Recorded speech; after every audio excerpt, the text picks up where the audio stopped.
বিক্ষোভে আবারও উত্তাল খুলনা। এক দফা দাবিতে পুরো শহর যেন দখলে নিয়েছেন আন্দোলনকারীরা।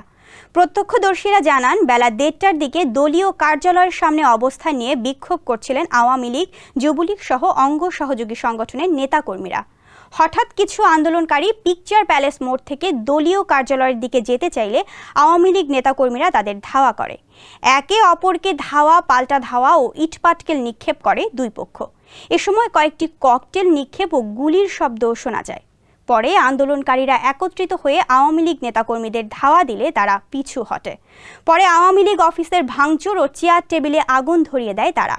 আওয়ামী লীগের অফিসের সামনে থাকা স্যান্ডেলিনা সো রূপচর্চায় আভিজাত্য ১৫ থেকে ২০টি মোটরসাইকেল ও একটি প্রাইভেট কারে আগুন দেন আন্দোলনকারীরা।